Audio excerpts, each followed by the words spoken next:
Welcome to Mark and Ted's History Adventures, where history is all around you. In fact, it's just off the road, waiting for you to discover. With Mark Hall-Patton, the beard of knowledge from History Channel's Pawn Stars, and me, Ted Faye, documentary filmmaker and desert storyteller. Together, Mark and I are hitting the back roads to uncover the untold stories of hidden places and forgotten people. From abandoned outposts to dusty legends, these are the stories you can still walk through, drive up to, and experience for yourself. So, grab your hat and pack some curiosity for an adventure into the real history of the American West. Join us for Mark and Ted's History Adventures.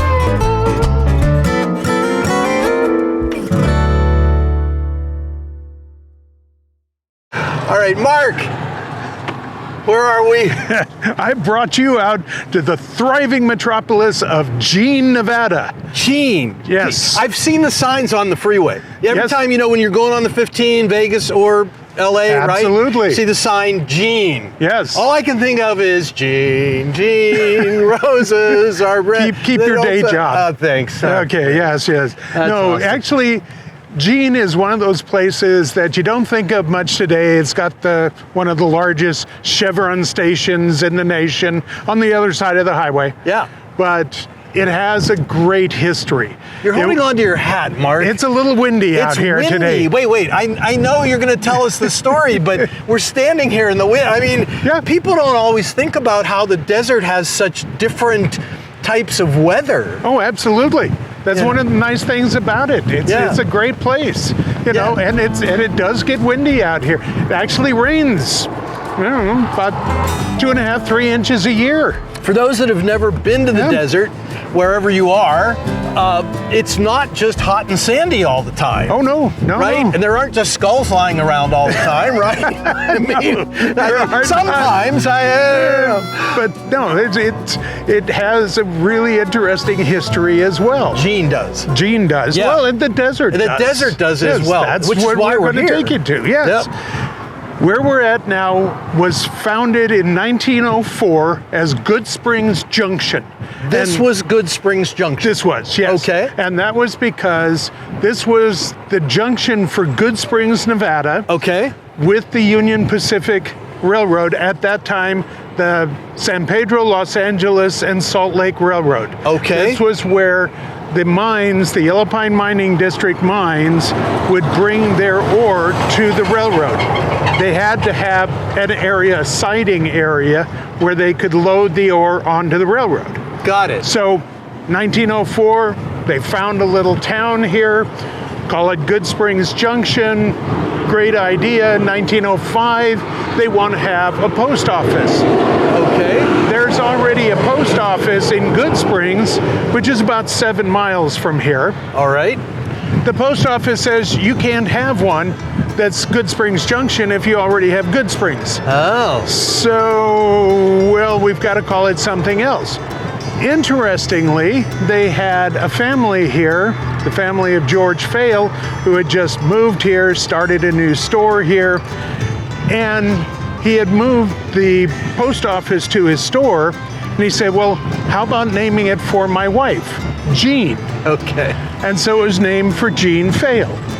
So it became Jean, Nevada. So here we are. Yeah, and he starts up a store, he builds a hotel, he builds a corral for mules, he's a freighter as well, he's freighting ore down here.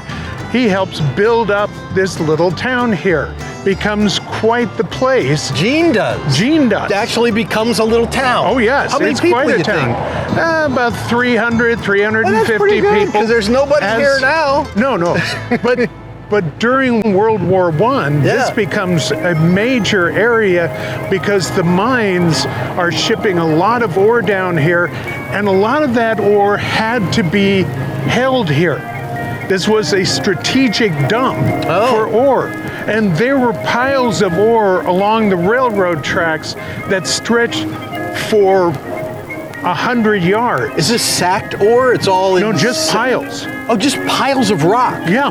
Yeah, Oh, and these not even were in bags or anything. No, it would be 150 yards of zinc ore and 150 yards of vanadium ore. They would just bring it down in the wagons raw? Right. And then they would just dump it off? And it was held here for future needs, for wartime needs. Now remember, World War I, in terms of our involvement, only ran from about the middle of 1917 to the end of 1918. Right. So not very long. Yeah, not very long, but it was a boom time for Gene.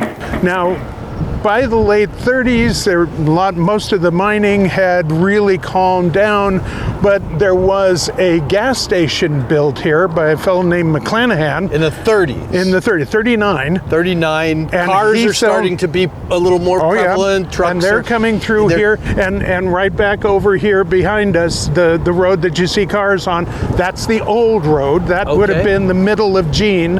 Oh, when back Gene here would have been the middle of Gene. Yeah, right over there. Where the roads cross just about? Yeah. And they had a gas station over there. Okay. And then in 1942, he sold that to a fellow named Simon. Okay. Pop Simon. McClanahan sells it to Simon. Pop Simon. Pop Simon eventually builds Pop's Oasis, which becomes the first resort out here. Oh. Gaming resort.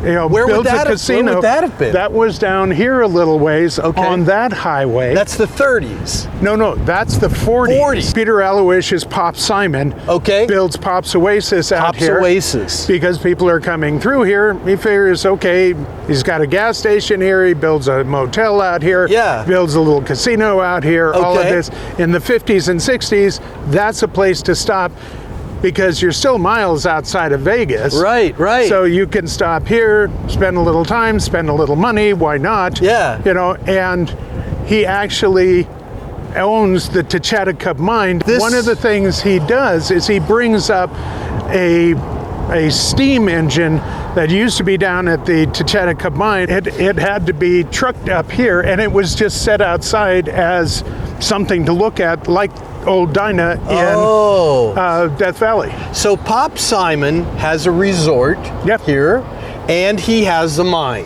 At the mine, there's this interesting artifact, and he says, oh, that's a really cool thing. People might like to see it at my resort. Yep.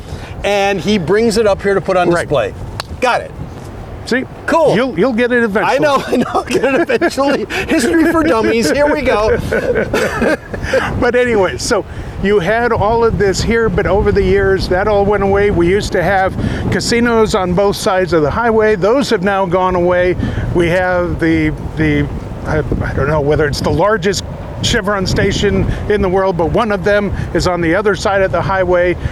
But all of this is the history of this site. It's one of those sites that people have no idea when they come by here, but there is a great history here. But let's go out. Well, hang on one second before we go. Yeah. I think it's interesting that this was a transportation hub back in 1904 when they were bringing all their ore and everything. And we've been seeing truck after truck after truck after truck go by here. Yeah. So it's still a little hub, right? Yes. It still maintains its sort of historic link. It is.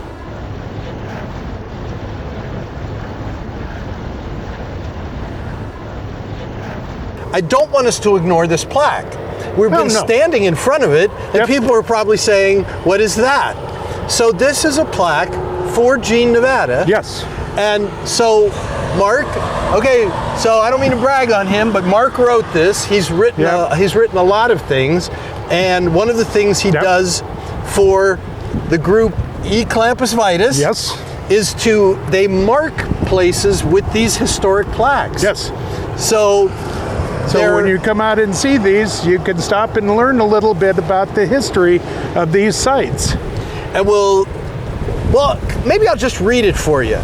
Okay. We'll just do that. Founded in 1904 as Goodsprings Junction, a station on the San Pedro, Los Angeles, and Salt Lake Railroad, Gene received its current name in 1905 when the post office was opened. It was named in honor of Gene Fayle, the wife of George Fayle, who had built a mercantile business and had the post office in his store. The town enjoyed some growth with the building of the Yellow Pine Mining Company Railroad from Goodsprings to connect with the railroad here in 1911. That's the junction we were talking about. By the time the Yellow Pine Railroad was torn up in 1930, Jean was a stop for travelers on Highway 91, today's I-15, which brings us right back to where we started, the sign on the highway that everybody sees going from LA to Vegas or Vegas to LA. And here we are, and this was the story of Jean, Nevada. Yep.